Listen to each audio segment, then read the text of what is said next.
Halo semuanya, selamat datang di channel yang tidak layak untuk dihina ini. Sebelum kita mulai, atur posisi santainya, seruput kopinya, dan mari kita berkhayal. Itu ada benarnya juga dengan apa yang kamu katakan, ucap Bing Ying. Iya, terserah kamu saja nak, dan kami akan mendukung apa yang ingin kamu lakukan, ucap Bing Jin sambil tersenyum. Ingatlah ini, sekte ini adalah keluargamu. Apa yang akan kamu lakukan, kami akan menanggung semuanya bersamamu. Jadi, lakukan semua yang ingin kamu lakukan, karena kami percaya padamu, ucap Bing Zentian dengan tersenyum kepada Lin Tian. Bagi mereka, Lin Tian sudah seperti anak mereka sendiri. Karena selama ini, mereka lah yang melatih dan yang paling sering bersama Lin Tian, dan bahkan mereka mengetahui lebih jelas tentang sifat dan kelakuan Lin Tian selama ini. Terima kasih leluhur, aku tidak akan membuat malu leluhur dan sekte yang telah merawatku ini, ucap Lin Tian dengan pipinya sudah sedikit basah karena air matanya sendiri. Kamu pergilah, dan serahkan masalah Raja Yimo dengan kami. Dan juga, kami percayakan tentang benda itu kepadamu, dan jangan sampai orang lain mendapatkannya, ucap leluhur Bing Zentian dengan serius. An-Er mengerti, kalau begitu, aku pamit, ucap Lin Tian sambil memberi hormat kepada mereka. Iya, pergilah, balas Bing Zentian. Lin Tian mengangguk lalu berbalik, dan dia pergi meninggalkan mereka berlima di tempat itu. Setelah Lin Tian pergi, mereka saling memandang dan sedikit menghela nafas. Elemen esnya mungkin sangat sulit dikendalikan di dunia ini, ucap Bing Lao. Benar, hanya dengan pergi ke dunia dewa sajalah dia dapat menemukan cara mengendalikannya, ucap Bing Zentian. Tapi, apakah kalian tahu, setelah dia mendapatkan benda itu juga, dia tidak akan naik. Pasti dia akan memastikan kita semua aman terlebih dahulu, barulah dia akan pergi dengan sukarela, ucap Bing Jin sambil sedikit menghela nafas. Mendengar hal itu, mereka semua juga tidak bisa berkata apa-apa. Jika dunia biru ini sudah terhubung dengan dunia dewa, maka Lin Tian bisa sepenuhnya meleburkan inti dari harimau putih yang merupakan orang yang telah merawatnya sebelum mereka. Tapi karena dunia mereka terkunci, hal itu menjadi tidak mungkin. Dan kemungkinan besar bahwa, dia akan terus diserang oleh petir kesengsaraan dengan sangat pasti. Maka dari itu, Lin Tian tidak memumikan inti iblis dari ibu harimaunya dulu. Sudahlah, aku besok akan pergi menemui Paman Long bersama saudari ketiga. Kalian tinggal saja di sekte, dan nanti cobalah perhatikan gerak-gerik yang mencurigakan dari semua orang, ucap Bing Zentian.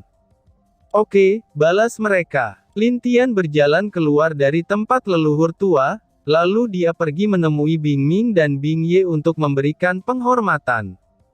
Setelah itu, saat dia sedang dalam perjalanan menuju ke aula utama, dia bertemu dengan tetua kedua yang baru selesai memberikan tempat tinggal untuk sekte es.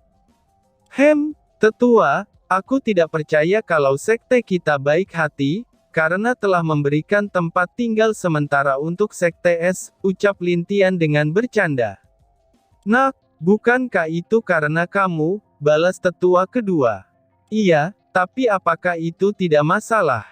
Jika para sekte lain tahu, bahwa sekte es dapat tempat tinggal di sekte kita, maka mereka akan cemburu, ucap Lin Tian. Tentu saja tidak masalah, apakah kamu tidak tahu kalau sekte kita dan sekte es memiliki hubungan yang baik? Aku bisa memberitahumu rahasia kecil, ucap tetua kedua yang tiba-tiba saja memelankan suaranya. Apa itu? Tanya Lin Tian sambil mendekatkan diri ke arah tetua kedua saat terbang, dan dia tentu saja ingin tahu alasan pasti kenapa sekte es bisa mendapatkan perhatian yang istimewa.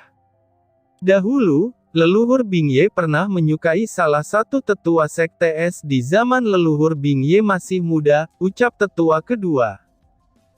Setelah mendengar hal itu, Lin Tian hampir jatuh saat dia sedang terbang.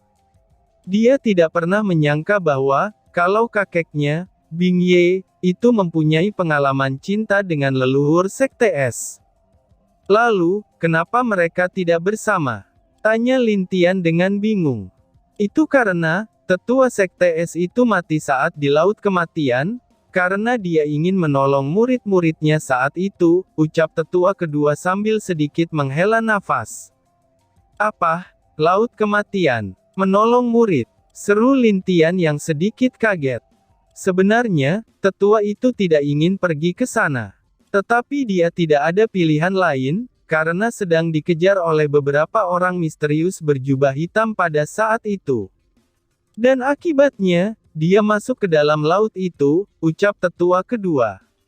Kenapa dia dikatakan telah mati? Tanya Lin Tian dengan bingung.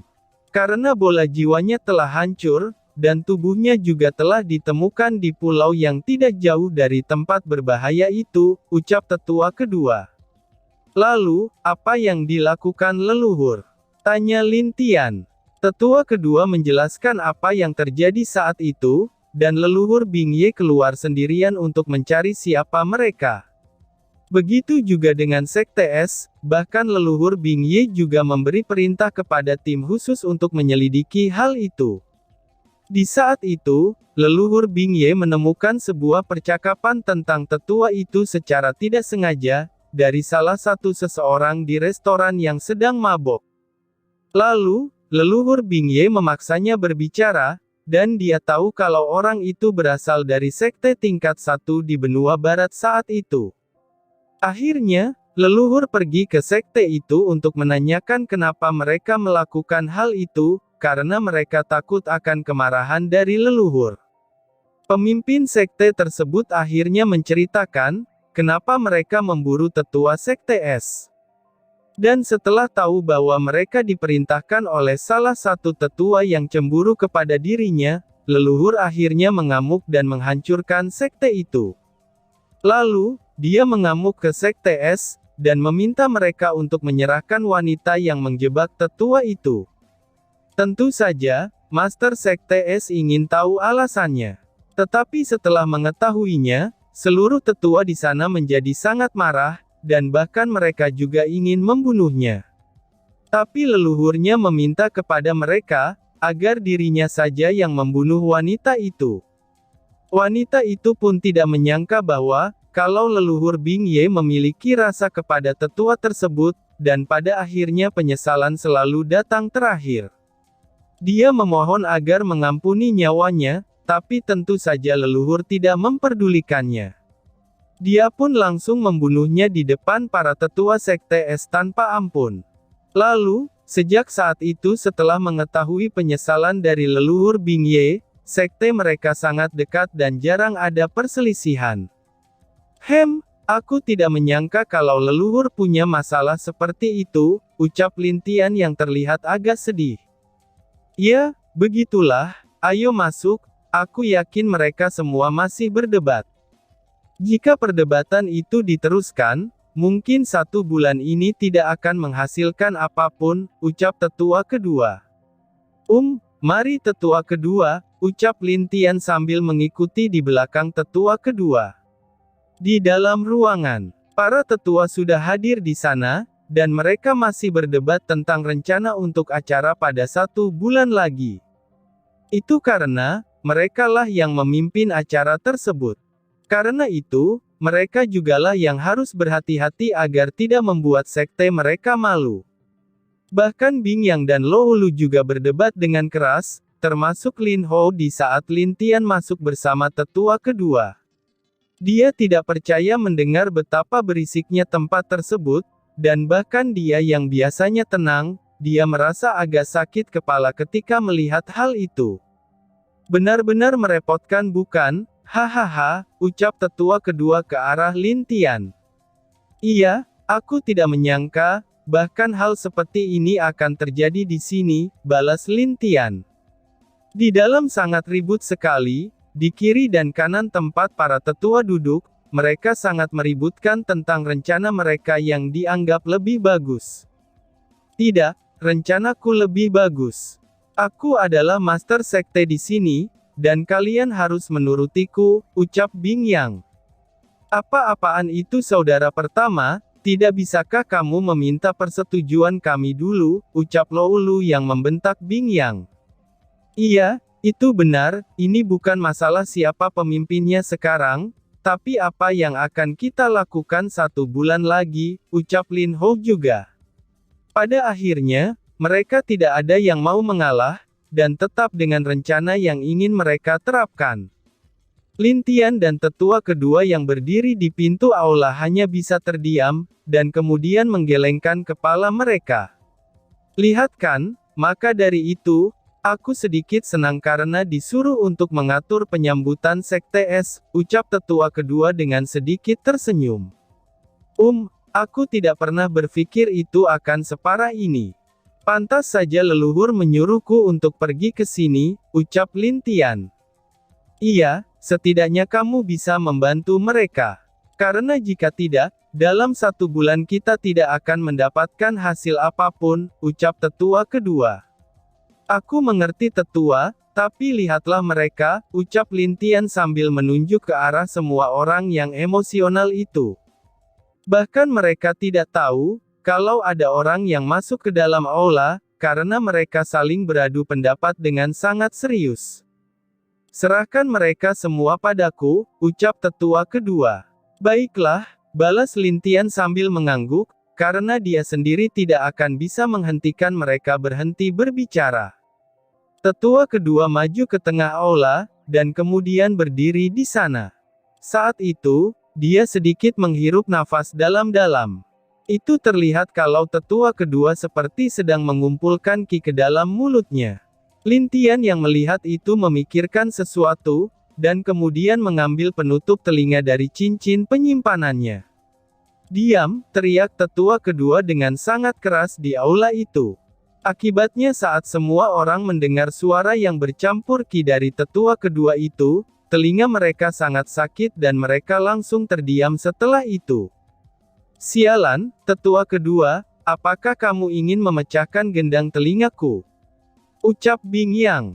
Ayolah, kalian sendiri yang memintanya, aku dan Lin Tian masuk saja, bahkan kalian tidak tahu. Saat aku memanggil kalian pun, kalian hanya sibuk berdebat yang tidak jelas, balas tetua kedua. Apa maksudmu memperdebatkan yang tidak jelas, tetua kedua? Ini adalah masalah penting, dan kamu bilang ini tidak jelas, teriak tetua pertama. Tunggu dulu, Lin Tian, ucap Bing yang baru saja kembali sadar, dan dia melihat ke arah pintu. Lalu, dia melihat Lin Tian dan melambaikan tangan ke arahnya dan yang lainnya. Pada saat itulah mereka baru sadar, kalau Lin Tian dan tetua kedua telah masuk, namun mereka tidak menyadari hal itu. Itu salah kami. Cepat masuk ke sini, ucap Lou. Baik paman, ucap Lin Tian. Lin Tian berjalan ke tengah aula itu sambil tersenyum. Saat tetua lain melihat Lin Tian, mereka juga terlihat senang. Sepertinya paman dan yang lainnya belum menentukan ujian seperti apa yang akan dilakukan untuk acara itu bukan, ucap Lin Tian sambil tersenyum. Iya, memang belum, mereka semua bahkan tidak mau mengikuti apa kataku. Padahal, aku adalah master sekte di sini, ucap Bing Yang. Hei saudara, jangan bilang seperti itu, ini bukan masalah siapa master sekte atau apa, kamu jangan memakai statusmu di sini, ucap Lou. Benar-benar, di sini kita harus memasang ide yang bagus, dan ideku juga lumayan bagus daripada saudara pertama, balas Lin Hou. Idekulah yang bagus. Tidak, ideku. Akhirnya, mereka mulai lagi dengan perdebatan mereka sendiri, dan itu membuat suasana di sana kembali rusuh. Bahkan Lin Tian tidak bisa berkata apa-apa karena hal yang terjadi di aula itu. Dia hanya menggelengkan kepalanya, dan ketika akan berbicara, tapi bagaimana mungkin suaranya bisa didengar oleh mereka semua? Aku sedikit kesulitan untuk berbicara, ucap Lin Tian kepada tetua kedua. Jangan bilang begitu, aku tidak ingin melakukannya lagi. Karena kalau tidak, mereka akan marah, dan aku pasti akan dilempar keluar, ucap tetua kedua dengan agak sedih. Lin Tian yang berencana meminta bantuan kepada tetua kedua, ternyata dia sudah tidak bisa apa-apa lagi, tapi Lin Tian dan tetua kedua tidak dapat berpikir harus melakukan apa. Dan tiba-tiba saja, diam, ucap seseorang. Sebuah suara terdengar dengan keras di aula itu, dan itu membuat semua orang di sana langsung terdiam. Leluhur, ucap Bing Yang dengan gugup. Kalian ini sudah tua, tapi kenapa kalian kurang dalam hal berpikir, ucap suara itu. Kami minta maaf leluhur, ucap mereka secara serentak. Sudahlah, aku dan keempat lainnya sudah memutuskan. Acaranya akan diserahkan kepada Lin Tian, karena jika menunggu kalian, itu tidak akan menghasilkan apapun, ucap suara itu. Kami mengerti, ucap mereka dengan agak sedih. Bagus kalian bisa berdiskusi dengan Lin Tian sekarang, setelah meninggalkan pesan, suara tersebut menghilang dari aula. Nak, kami serahkan padamu, jadi apa yang ingin kamu lakukan? Ucap Bing Yang. Lin Tian yang akhirnya tertolong berkat leluhur tua, dia merasa sangat senang. Dan di saat Bing Yang memintanya untuk berbicara, dia menjelaskan rencana yang seperti dia katakan kepada leluhur sebelumnya. Dia akan mengadakan 3 ujian, dan siapa yang lulus di ketiga ujiannya, mereka berhak ikut dalam pertandingan final. Lalu di setiap ujiannya, Lin Tian juga telah merencanakannya, karena banyak orang yang ikut dalam acara tersebut. Dia memperkirakan orang yang ikut dalam pertandingan ini, mungkin lebih dari 100.000 orang. Jadi pada ujian pertama, mereka akan diuji dengan ketangkasan dan tekad, dan itu hanya akan meninggalkan 10.000 orang. Di ujian kedua, 10.000 orang itu juga akan melewati ujian lagi, dan itu agar menyisakan 100 orang untuk masuk ke ujian ketiga. Lalu di ujian ketiga, itu akan menentukan peringkat 100 besar, dan juga menentukan 10 orang terbaik yang akan ikut ke dalam ujian final tersebut. Mendengar tentang rencana Lin Tian, mereka semua juga setuju, dan menurut mereka itu jauh lebih bagus dari ide mereka. Daripada mereka selalu berdebat dan tidak mendapatkan apapun dari itu, mereka akhirnya menyetujuinya. Nah, soal ujian pertama, apa yang akan kamu lakukan? Tanya Bing Yang. Tentu saja itu harus aku rahasiakan paman, agar ini tidak bocor, ucap Lin Tian sambil tersenyum misterius. Ayolah nak, cepat katakan saja, kita semua berasal dari tempat yang sama, ucap Loulu yang penasaran dengan ujian Lin Tian. Walaupun Lin Tian menjelaskan apa rencananya, tapi bagaimana dengan ujian yang akan dilakukan, dia tidak mengatakannya dengan jelas. Iya sayang, ayah juga penasaran, balas Lin Hou yang juga ingin tahu. Para tetua lain juga ingin tahu bagaimana ujiannya. Karena mereka penasaran, dan juga agar mereka bisa mempersiapkan murid yang ikut dalam ujian nanti. Ayolah paman, itu tidak menarik jika aku memberitahukannya, ucap Lin Tian. Kamu ini, setidaknya beritahu pamanmu ini, ucap Bing Yang kepada Lin Tian. Jika aku memberitahu paman, maka para tetua lain akan memintanya juga padaku, apalagi mulut paman itu seperti ember bocor, ucap Lin Tian. Dan tiba-tiba saja bersambung. Sekian dan terima kasih banyak.